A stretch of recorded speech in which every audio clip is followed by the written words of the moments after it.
Operator, are we ready to start? Yes, we can start. Hello, everyone. Bonjour à tous.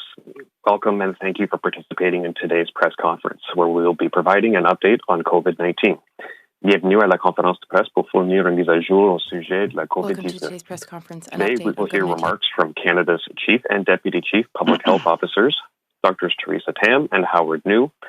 Cette conférence est enregistrée. The doctors will be available for questions afterward. The doctors are also joined today by Dr. Supriya Sharma, Chief Medical Advisor, Health Canada. The focus of today's briefing is the latest on COVID-19 in Canada, but Dr. Sharma is here in case there are any questions on the regulatory aspect. Aujourd'hui, nous entendrons les allocutions de la Dr. Theresa Tam, administratrice en chef de la santé publique, et du Dr. Howard New, sous-administrateur en chef de la santé publique du Canada. Les docteurs seront disponibles pour des questions après. Les docteurs sont accompagnés aujourd'hui par la Dr. Supriya Sharma, conseillère médicale en chef de la Santé Canada. Cette séance d'information a pour but de faire une mise à jour sur la COVID-19 au Canada. La Dr. Sharma s'est jointe à nous pour répondre aux questions sur l'aspect réglementaire. If you wish to ask a question, please press *1 on your phone. Si vous désirez poser une question, veuillez appuyer sur étoile 1. Alors, procédons. Let's begin. Over to you, Dr. Tam, please. Thank you, and bonjour à toutes et tous. Hello, everyone. It looks like we may be experiencing a bit of turbulence this week. As we said during last week's modeling update, there may be bumps in our trajectory over the coming weeks, with further easing of public health measures, and as we spend more time indoors during the cooler weather. Over the past 7 days, an average of close to 2,500 new cases were reported daily across Canada, which is 11% higher than last week. Currently, severe illness trends are stable, but we need to keep infection rates down to prevent increases. Over the past week, on average, over 1,800 people with COVID-19 were being treated in our hospitals each day, with 528 in intensive care units and 22 deaths were reported daily. Over 28 million people, or 85% of the eligible population aged 12 years and older in Canada, are fully vaccinated with COVID-19 vaccines. However, we still have sizable gaps in vaccine coverage. This includes over 5 million eligible people and over 4.3 million children under the age of 12 years. This means total population coverage is about 10% lower, with over 74% of the Canadian population fully vaccinated. Most notably, coverage is not the same everywhere, and where there are pockets of very low coverage, there is a higher risk of local surges in virus activity. In the weeks ahead, as the weather cools, we are once again pulling out our winter layers to keep warm and comfortable while we enjoy the fresh outdoor air. At the same time, we'll need layers of protection against respiratory infections that can spread more easily indoors, where the air can be less than fresh. Since the outset of the pandemic, we've learned a lot about the SARS-CoV-2 virus that causes COVID-19. Most importantly, we've learned how the virus can linger in fine aerosols and remain suspended in the air we breathe, much as expelled smoke lingers in poorly ventilated spaces. And similar to secondhand smoke, those in close proximity to the infected person inhale more aerosols.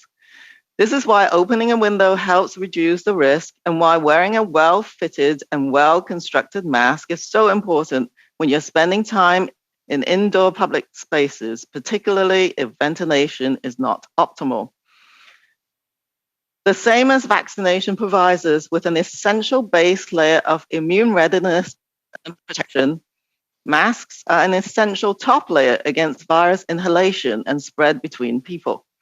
Heading into the winter, there are many reasons to ensure that our top or outer barrier layer of protection is of the best quality and fit possible. With the highly contagious Delta variant continuing to predominate, the risk for surges in disease activity is likely to increase with more time spent indoors, particularly where there are pockets of low vaccine coverage. As well, given evidence of waning vaccine protection in some situations, there may be an increased risk of severe illness as well, which reinforces the need to layer protections. In particular, of the many types of face masks, those that fit to provide good snug seal on your face and are constructed with layers of materials that can filter the fine virus particles are best for preventing or reducing the amount of infectious respiratory particles you may inhale. Being well kitted out to stay as healthy as we can this fall and winter means getting fully vaccinated against COVID-19 and the annual flu too, while layering with other protections from maintaining hand hygiene to improving indoor ventilation, avoiding crowding, and wearing a good quality mask when in public or private spaces with others outside of your household. When it comes to the health of you and your family, the more layers of protection, the better. Read more on canada.ca, including updated information and tools to help you choose a well-constructed and well-fitted face mask for optimal protection. Thank you. Merci. Miigwech. Bonjour à toutes et à tous. Il semblerait que nous pourrions connaître quelques perturbations cette semaine. Comme nous l'avons dit la semaine dernière lors de la mise à jour sur la modélisation, nous pourrions voir des fluctuations dans la trajectoire au cours des prochaines semaines en raison de l'assouplissement des mesures de santé publique et du fait que nous passons plus de temps à l'intérieur avec l'arrivée de la saison froide. Au cours de la dernière semaine, près de 2500 nouveaux cas ont été signalés en moyenne chaque jour au Canada, ce qui représente 11 % de plus que la semaine dernière. En moyenne, plus de 1800 personnes atteintes de la COVID-19 étaient traitées dans nos hôpitaux chaque jour, dont 528 dans les unités de soins intensifs et 22 décès ont été signalés quotidiennement au cours des 7 derniers jours. Plus de 28 millions de personnes, soit 85 % de la population admissible âgée de 12 ans et plus au Canada, sont entièrement vaccinés contre la COVID-19. Cependant, la couverture vaccinale présente encore des lacunes importantes. En effet, plus de 5 millions de personnes admissibles et plus de 4,3 millions d'enfants de moins de 12 ans ne sont toujours pas vaccinés. Ainsi, la couverture vaccinale totale de la population canadienne est environ 10 % plus basse, soit plus de 74 %. De plus, la couverture vaccinale n'est pas la même partout au pays. Dans les régions où la couverture est très faible, il y a un risque accru de recrudescence locale de l'activité virale. Dans les semaines à venir, à mesure que le temps se rafraîchira, nous ressortirons nos vêtements chauds pour profiter confortablement du grand air. Dans le même ordre d'idées, nous devrons penser à ajouter des couches de protection contre les infections respiratoires qui peuvent se propager plus facilement lorsque nous sommes à l'intérieur où la qualité de l'air peut être moins bonne.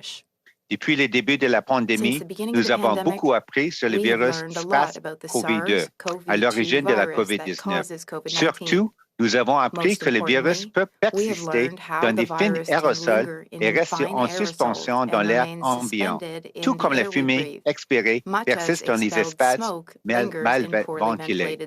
Comme c'est le cas pour la fumée secondaire, les personnes qui se trouvent à proximité de la personne atteinte du virus inhalent davantage d'aérosols.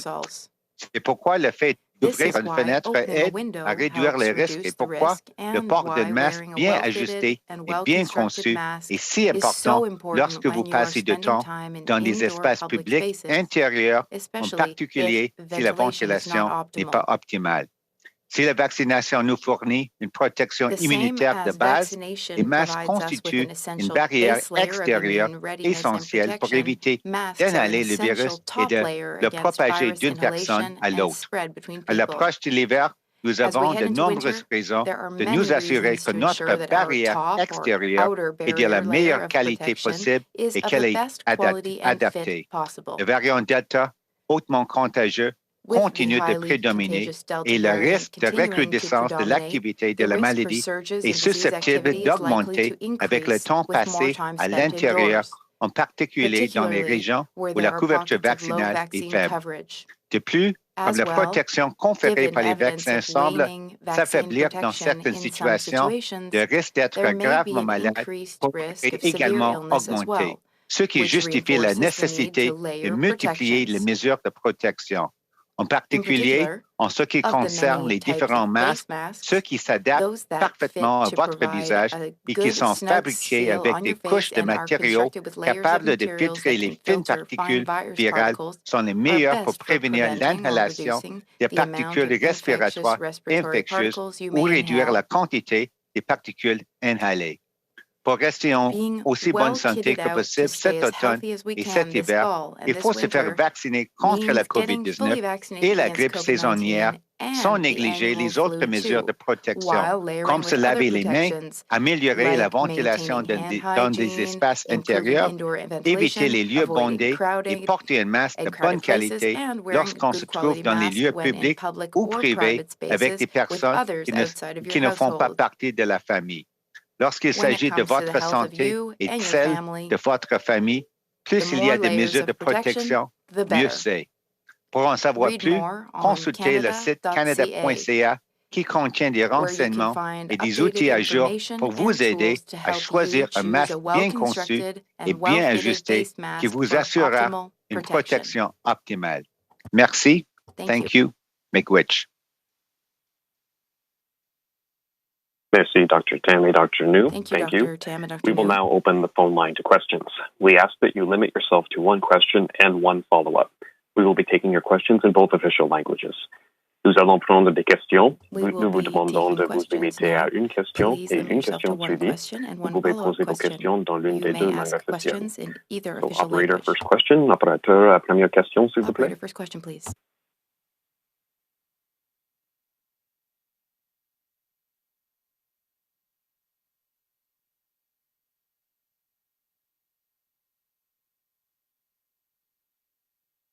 Operator, do we have a question?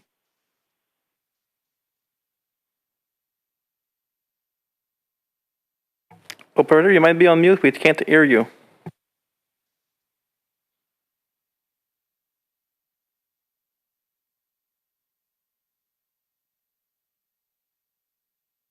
I'm sorry, can you hear me now? Okay.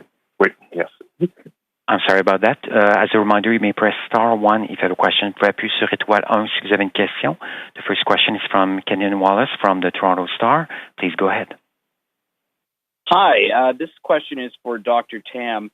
Dr. Tam, last week you spoke about the incident rate of daily COVID cases in children under the age of 12, at that time currently being the highest in Canada, despite the fact that they represented, I think it was 20% of daily cases were in kids under 12, but they represented only about 12% of the Canadian population. I just wanted to ask if that is, to your understanding, it's the same as it was last week. Are we still seeing that in kids under 12? Thank you for the question. Yes, our children under 12 continues to have the highest incidence rates across all age groups, as they had been last week as well. And in terms of the children who are, say 12, or are turning 12 this year, at least in Ontario, we're seeing that they are among the lowest vaccinated group, especially in that 12 to 17 age group. Do we have any idea why that is, and if there's any kind of things we can do to get the numbers of those kids up in terms of vaccination? In fact, the 12 to 17-year age group, of course, got their vaccine program start date a little bit later than everyone else, but they've actually had a pretty good acceleration at the beginning. Things have been slowing down somewhat in the last weeks. So this is the last mile as well for them. They actually have had a rate, at least at the national level, a bit higher than the younger adults, a little bit older than them.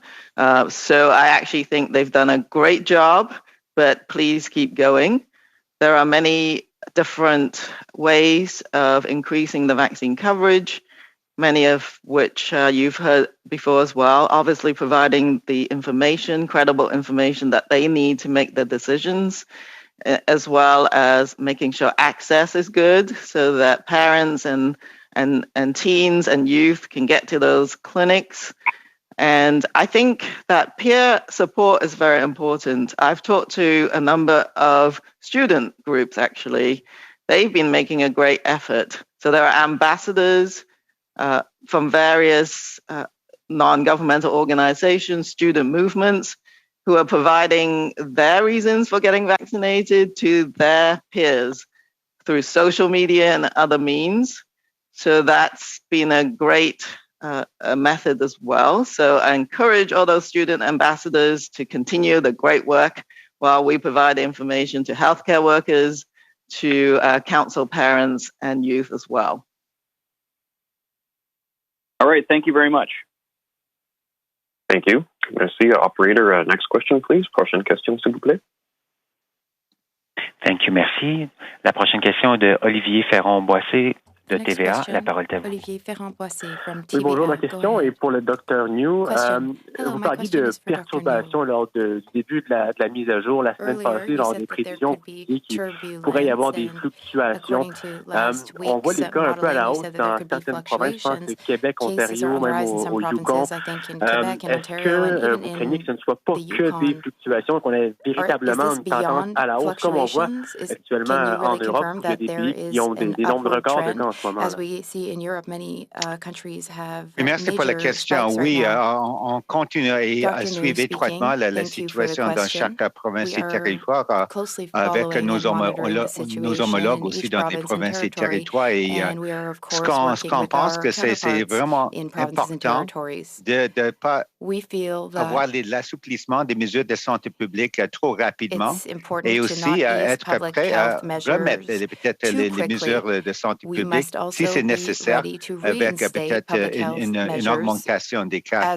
Donc, c'est ça ce qui se passe actuellement. Je vois même en Ontario, je pense que leur horaire pour peut-être l'assouplissement, on considère maintenant peut-être mettre un peu en retard parce qu'on commence à voir peut-être une recrudescence ou le début d'une recrudescence des cas en Ontario. Donc, je pense qu'il faut continuer avec deux choses importantes. C'est vraiment encourager encore l'adoption des vaccins.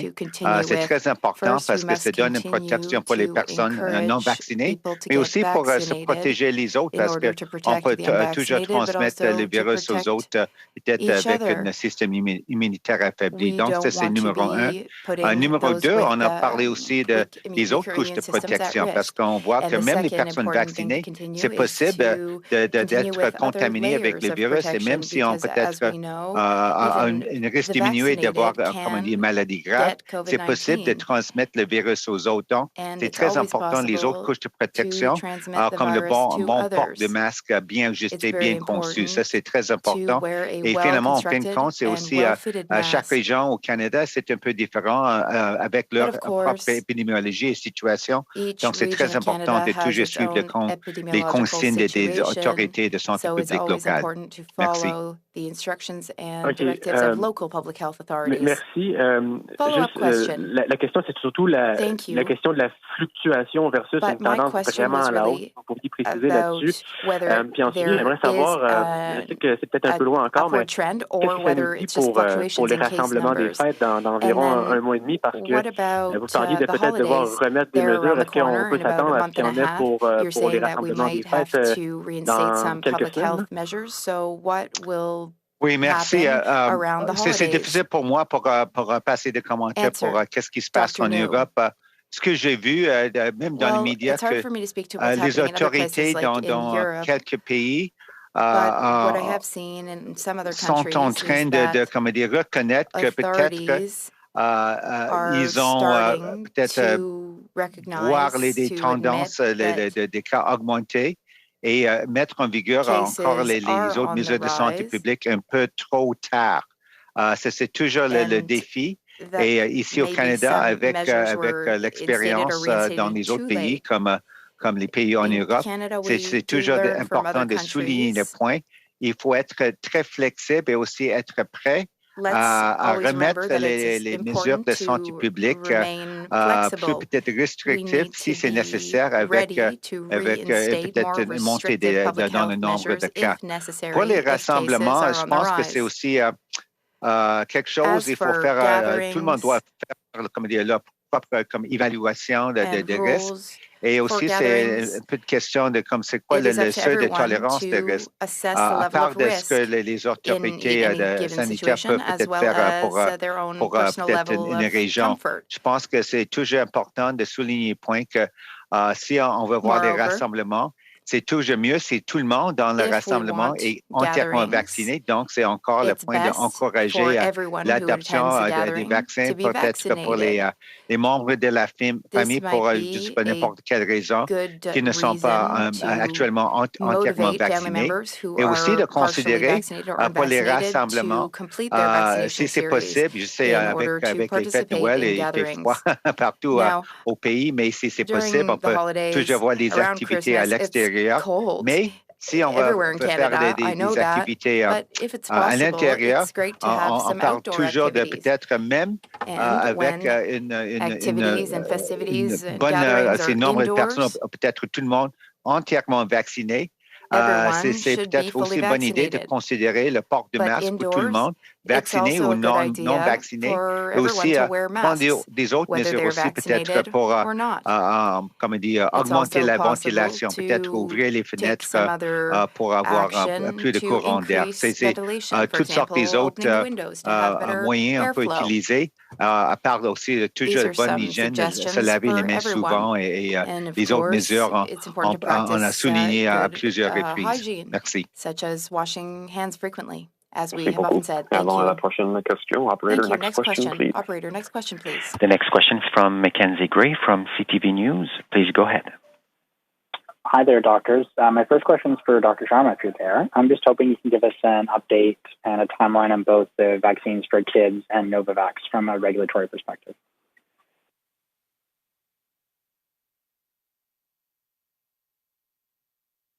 Yep. Sure. So we are actively continuing the review of the Pfizer-BioNTech community vaccine for children ages 5 to 11.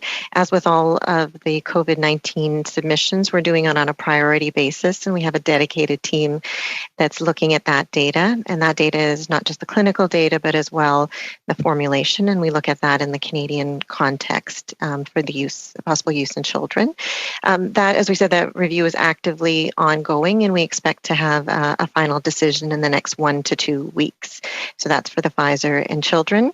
For Novavax, we now have a completed submission for that vaccine. We previously had the preclinical data, the laboratory and animal data, as well as the clinical data. Recently, we got the manufacturing data and the quality package. So we're looking at that as well. They have had some challenges with manufacturing and scale up. So we expect to have a bit of back and forth with the company as we continue the review of Novavax. Thank you for that. My follow-up, I guess, is for Dr. Tam, but anyone else can jump in if you want. Dr. Tam, you talked about the potential for cases rising and some turbulence in this period of time, and kind of thinking back to pre-vaccine, you talked a lot about high-risk behavior and avoiding that. And dancing and karaoke and singing were two things that you constantly brought up as something people should avoid. In most provinces now, if you're fully vaccinated, you can go to a nightclub, go to a bar, go to a wedding, and do those things. How concerned are you where that kind of high-risk activity that you've kind of discouraged before is now being allowed by the province? Well, I think as we said during our remarks that COVID-19 activity is not the same everywhere. So we really need to track that at the local level. And if the virus is not around, then of course, everyone's risk is that much reduced. And high vaccination rates, as well as other basic layers of protection, will help reduce the overall transmission in your community. So under those circumstances, some activities may be reasonably safe to do. But if COVID-19 activity is increasing in your area, then the best thing to do is reduce your exposure to the higher risk activity in closed fully ventilated, crowded, close contact settings. And those kind of basic principles apply. People should also do a personal risk assessment in terms of whether you have underlying medical conditions and other contexts that can be taken into account on a personal basis. But as we said in our remarks, in the wintertime, going inside, doing with a lot of people who's shouting and singing is not the best idea if COVID is circulating and accelerating outside your front door. It's Dr. New. I just would add to what Dr. Tam has said.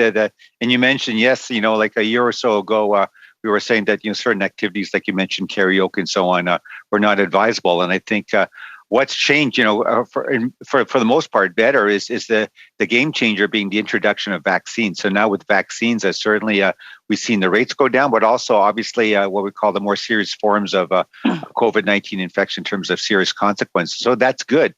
But, what's also happened is that the virus has continued to adapt and mutate. And as we now know with the Delta variant, it's much more contagious. So that's number one. The other part also is that we know that no vaccine is 100% effective. And even people who are fully vaccinated, we're seeing evidence that they still can get infected. And if they don't actually get serious illness, they're able to maybe transmit the virus to others. So that's something else that needs to be taken into account. And therefore, I think that's why we're going back a little bit to sort of the past practices, saying, hey, all those basic things that we talked about in the past, the 3 C's, avoid closed, crowded spaces and close contact, they come back into play because, even though the vaccines are highly effective, if you're indoors and you can still maybe wear a mask because of your own sort of a personal circumstance and feeling more comfortable, that will certainly help. The science has evolved as well. At the beginning, we thought it was mostly a respiratory droplet spread, but now, as Dr. Tam and I've said, it's more like fine aerosols, and they can hang around in the air like sort of like secondhand smoke. And so I think most people can appreciate that.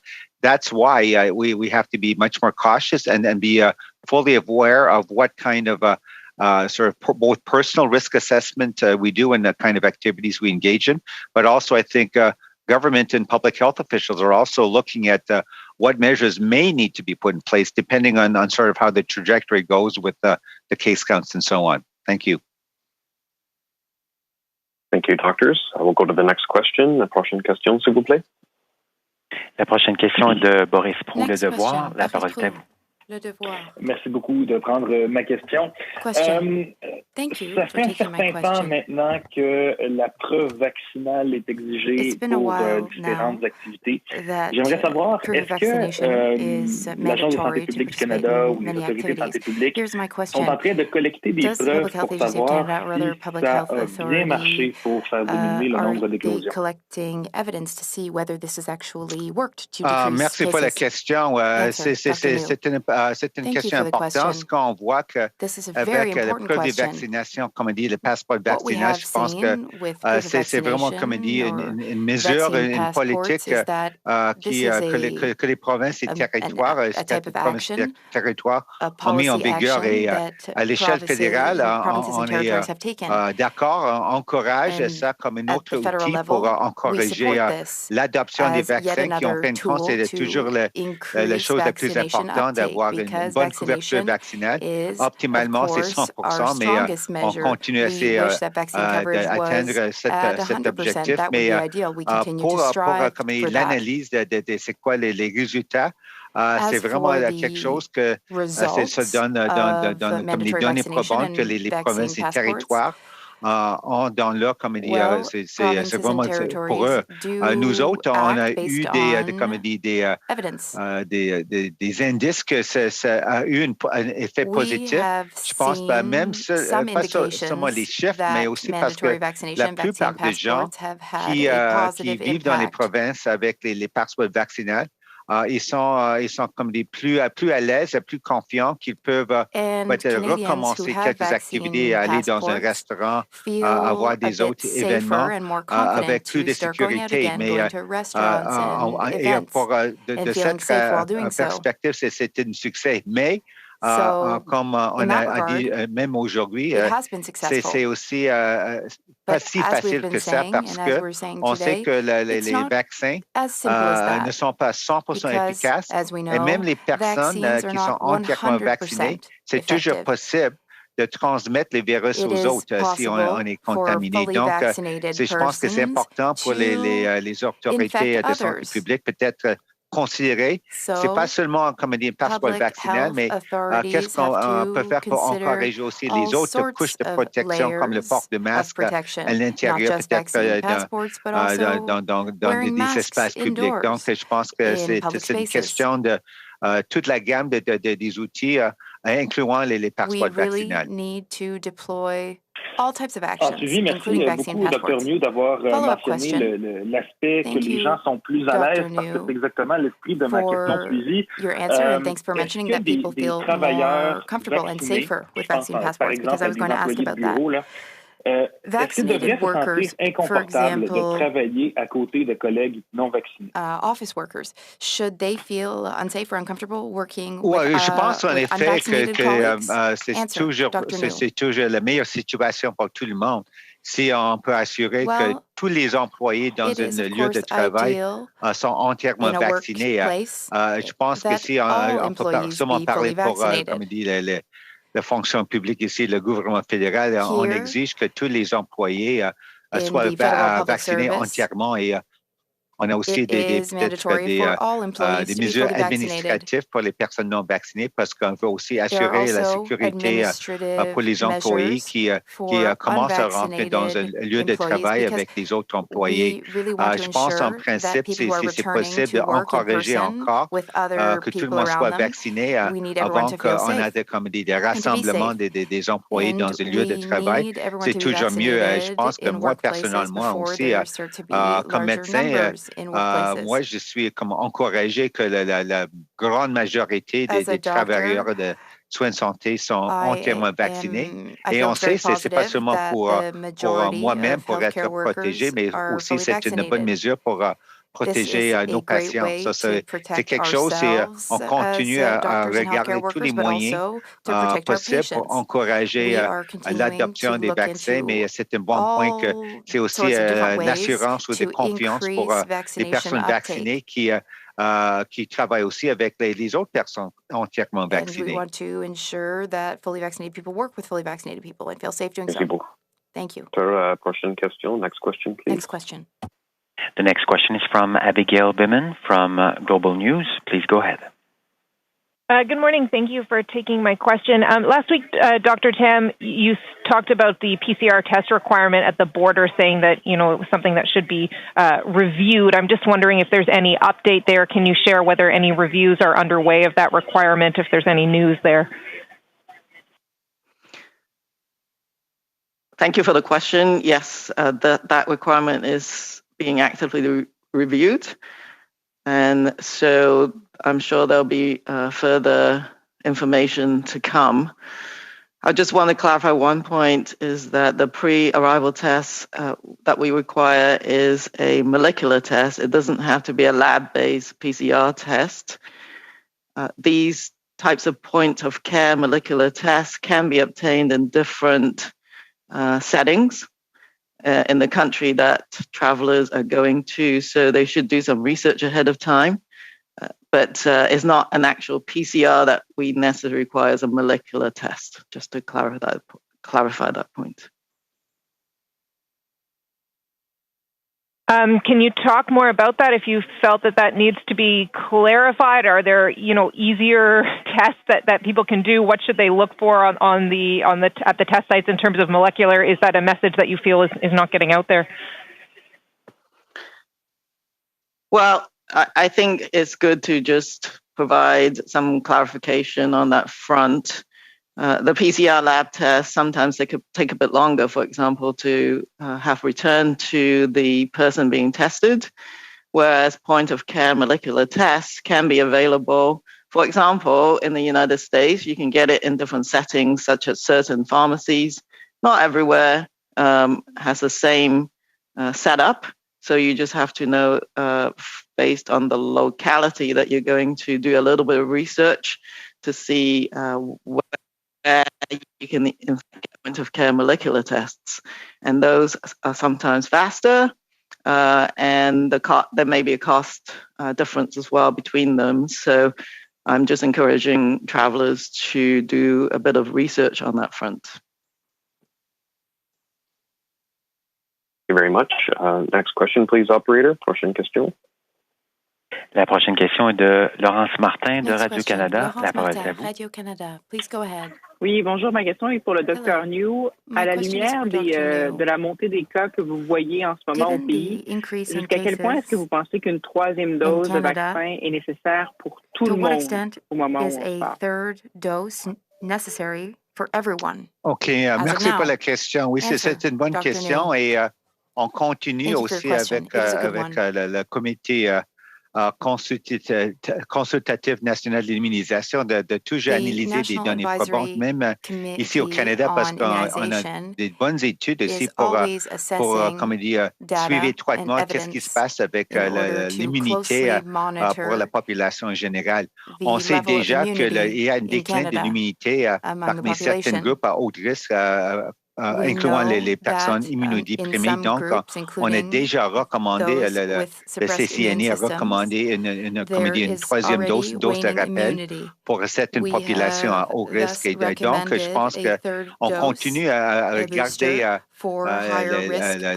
les données probantes et c'est toujours possible, d'après moi, ce que je vois, mais aussi toujours les autres experts, que peut-être à un moment donné, peut-être l'année prochaine, le bon moment, on peut avoir peut-être une recommandation. Mais pour le moment, l'immunité est très, encore en général, pour toute la population, est très bonne, un bon niveau de protection. Ce n'est pas nécessaire parce que si on a une bonne immunité, c'est aussi, comme on dit, c'est comme on explique les coûts d'opportunité, parce qu'il y a beaucoup de ressources pour administrer une dose de rappel.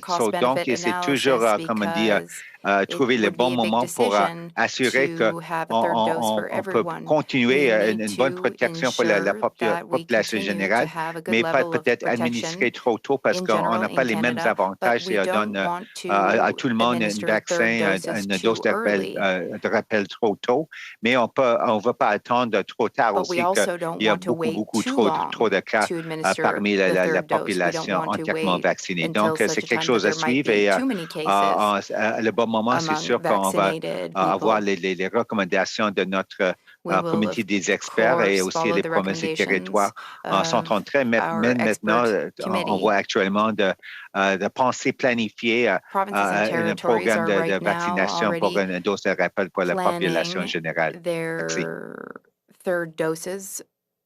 Puis pour les rassemblements des fêtes, juste pour faire le suivi à une question qui a été posée par un de mes collègues, jusqu'à quel point est-ce que vous vous inquiétez que les gens ne puissent pas se rassembler autour de Noël? Puis Dr Tam, n'hésitez pas aussi à intervenir. Est-ce que vous pensez qu'au moment où on se parle, on risque d'avoir des rassemblements possibles avec 10, 15, 20, 25 personnes, ou il risque d'avoir des limites? Comment est-ce que vous entrevoyez ça? C'est Dr. New, merci pour la question. Ce que je vois, c'est peut-être comme deux aspects pour la communauté, une région.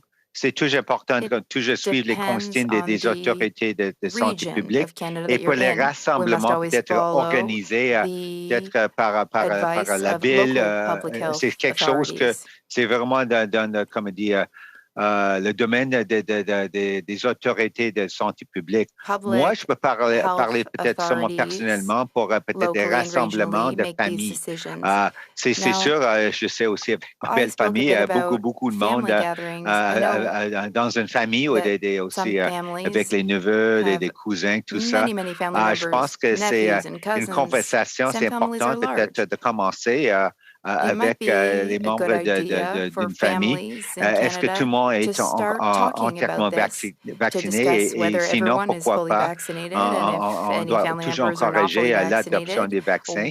Mais aussi maintenant, je pense que beaucoup de monde pense qu'avec la vaccination, c'est comme une protection à 100%. Et ce n'est pas le cas. Donc, c'est toujours aussi une question. Qu'est-ce qu'on peut faire pour diminuer les risques pour les rassemblements à l'intérieur? Est-ce qu'on peut ouvrir les fenêtres? Est-ce qu'on peut peut-être donner, comme dit la permission aussi pour tout le monde être à l'aise, qu'on continue avec peut-être le port du masque à l'intérieur, même pour les membres de la famille, parce qu'on sait, c'est peut-être pas nécessaire, c'est vraiment pour un ménage, mais on sait qu'avec tous les autres membres d'une famille, peut-être qui n'habitent pas ensemble, et c'est pourquoi on a un rassemblement. C'est quelque chose d'autre à considérer. Donc, je pense que ce n'est pas nécessairement une question d'un chiffre exact pour un nombre de personnes pour un rassemblement, mais plus une discussion, c'est quoi les risques, c'est quoi le seuil de tolérance des risques, c'est quoi les choses qu'on peut faire. Peut-être que tout le monde peut assurer aussi de peut-être, si c'est possible, de faire les activités peut-être avec peu de distance entre les personnes, si c'est possible. Il y a toutes sortes des autres facteurs pour considérer parce que, comme j'ai mentionné en français avec l'acronyme BEC, si c'est possible, c'est toujours éviter les lieux bondés, le contact étroit et des espaces clos. Mais je pense que oui, c'est toujours quelque chose à suivre. Et dans les semaines entre l'heure actuelle et les fêtes, on va regarder c'est quoi les situations et c'est sûr, si c'est nécessaire, on peut modifier les consignes, les conseils pour toute la population, mais aussi spécifiquement dans quelques régions, peut-être que si l'épidémiologie mérite. Merci. Regionally, depending on the epidemiological situation. Thank you. Prochaine question. Next question, please, operator. The next question is from Ryan Maloney from CBC News. Please go ahead.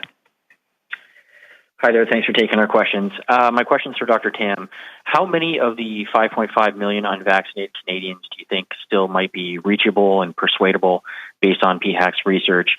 Anecdotally, premiers like Jason Kenney believe there is a significant demand for the Johnson & Johnson option, notwithstanding the advice that Pfizer and Moderna are preferable. Has PHAC seen evidence suggesting that there will be a significant uptake of the single-dose vaccine? Yes, thank you for the questions. I'll maybe just answer the Janssen vaccine question first. So I think people already know that the initial doses of Janssen vaccine has actually arrived in Canada and are being distributed to provinces and territories. And we have received requests from the provinces in terms of the number of doses that they think they may need. But I think what we need to do is just monitor over the next couple of weeks as to what that uptake looks like.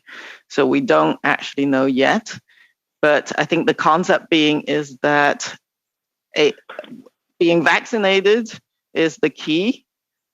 Certainly, based on the information and the data that we have, the mRNA vaccines are performing very well and seems to perform better than the Janssen vaccine. But I think it's better to have a vaccine into someone's arm than to have someone not vaccinated at all. Secondly, just to remind people that the National Advisory Committee on Immunization has recommended a booster or a second shot for people who got the Janssen vaccine. So it's just something to bear in mind if that's the vaccine that you're going to choose. So certainly we've heard demands. We don't know exactly what that demand might look like, but we just need to monitor it. So your other question in terms of how much higher can we get in terms of our vaccine coverage, I'll just add to a point that Dr. New made in French. We did see an increase in vaccination since about mid-August. We plateaued just ahead of that. But since the federal government and other levels of government had announced vaccine proof requirements, we did see, I think, over 5.5% increase in that the first dose vaccine coverage. Given that the last mile in getting that vaccine coverage up is so hard, that's quite a significant increase. Every day, there's still more people getting vaccinated slowly, but there's still more of them. So we do believe that we can gain several more percentage points of those eligible not being who haven't already got the vaccine. But that is also different in different areas of Canada. So you get pockets of under immunization, and then other areas that are very highly vaccinated. And hence, we're going to get turbulence over the next months because the virus, which is very contagious, is going to enter those pockets of under immunization and give us surges. So I think in those pockets of under immunization, much can still be done to try and get those vaccination rates up, including providing the Janssen vaccine, if that's what may get us there. Thanks for that. And Health Canada has said that Johnson & Johnson doses will include warning labels for rare but serious side effects like autoimmune disorders or blood clots. What do you say to people who believe that the Johnson & Johnson vaccine is safer than the vaccines that use the messenger technology?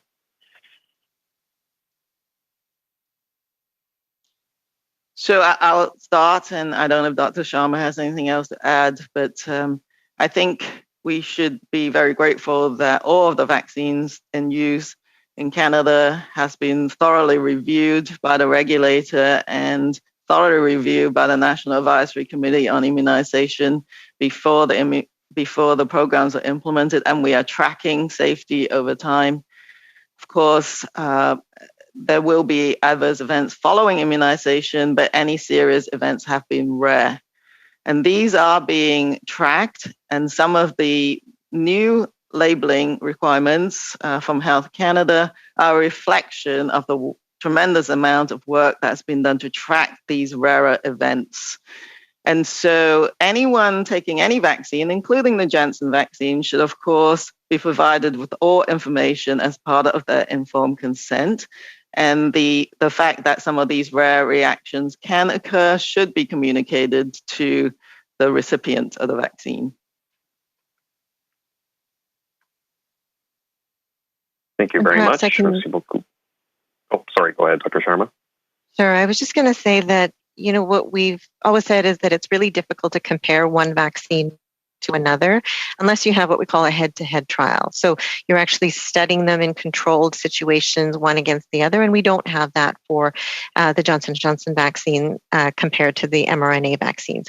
What we do know is about the billions of doses of the vaccines that have been provided, and that they do have different safety profiles. I think in general we were recommending the mRNA vaccines both because they have in general a higher level of efficacy or effectiveness, and that they did not carry with them some of the serious adverse events around the serious clots with low platelets that we saw in both the Janssen vaccine and the AstraZeneca vaccine. It doesn't mean that there aren't side effects in both that are possible, and it is difficult to predict for any individual what they might experience. But as Dr. Tam has said, having a vaccine, and they're all quite good against the serious illnesses, hospitalization, and death, and having a vaccine administered is better than not having a vaccination. So it depends on people's level of comfort. We want to make sure that they have information that they can use to equip themselves by to make the best decision for themselves and for their families. And then NACI also, of course, has the recommendations overall on vaccines. Thank you, doctors. We can go to the next question now. Prochaine question, operator, s'il vous plaît. Thank you. Merci. As a reminder, you may press star 1 if you have a question. Vous pouvez appuyer sur étoile 1 si vous avez une question. La prochaine question de Mylène Crête, La Presse. La parole est à vous. Next question, Mylène Crête, oui, La Presse. Bonjour. Please go ahead. J'aimerais savoir, après la troisième dose de vaccin, la semaine dernière, vous nous aviez montré une carte du Canada où il y avait certaines régions du pays, particulièrement dans le nord, où il y avait une recrudescence de cas de COVID-19. Est-ce qu'une recommandation pour une troisième dose dans les régions comme ça où l'immunité des gens est en train de diminuer est quelque chose que vous envisagez? Where people might be more Oui, risk. c'est Dr. New. Merci pour la question. Oui, c'est quelque chose vraiment comme Thank you for your il est question. important à analyser. On a eu des discussions, Dr. Tam et moi aussi, avec nos homologues des territoires au Nord, parce qu'on sait que les territoires ont été peut-être les premières administrations à administrer les vaccins et aussi, par contre, ils ont utilisé au début peut-être le dose, l'intervalle pour le dose plus selon les recommandations des fabricants. Maintenant, on n'a plus de données probantes qui démontrent que la protection, la durabilité protection, c'est mieux avec un intervalle plus allongé, peut-être même au moins peut-être 8 semaines entre les deux doses. Donc, ce qu'on voit, on a des indications, peut-être oui, que le déclin de l'immunité dans les territoires au nord, c'est peut-être une combinaison de l'administration des vaccins, peut-être même plus au début, plus comme dire, rapidement que les autres populations dans les autres provinces et territoires, et aussi peut-être une question de l'intervalle. Donc, je pense que c'est toujours important de suivre des données probantes, aussi les recommandations de notre comité consultatif national de l'immunisation. Mais en fin de compte, c'est vraiment une diffusion des provinces et territoires. Et on voit maintenant, à l'heure actuelle, ils ont commencé selon leur analyse des données probantes, selon leur contexte et situation, et aussi avec l'épidémiologie, de commencer avec une dose de rappel pour certains groupes et populations à risque. Donc, oui, c'est quelque chose, on continue à suivre la situation partout au Canada parce qu'on a toujours comme des leçons on peut tirer d'une province à l'autre avec leurs propres expériences et tout le monde peut apprendre des autres.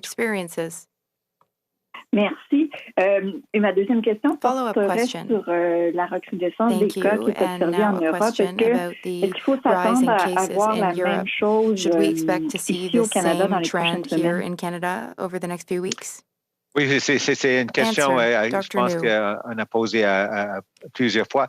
Nous autres, ici au Canada, c'est toujours important d'apprendre des expériences dans les autres pays comme en Europe. Et je pense que c'est aussi comme un peu comme un avertissement parce qu'on sait que avec la recrudescence, vraiment avec le taux, l'incidence des cas, ça peut vraiment être comme une courbe exponentielle. Donc, je pense que c'est pourquoi ici au Canada, ce qu'on voit avec toutes les provinces et territoires, je peux parler même de la province où j'habite, c'est l'Ontario. On continue à regarder étroitement c'est quoi la situation épidémiologique. On commence à voir qu'il y a une hausse où on commence à augmenter le nombre de cas quotidiennement.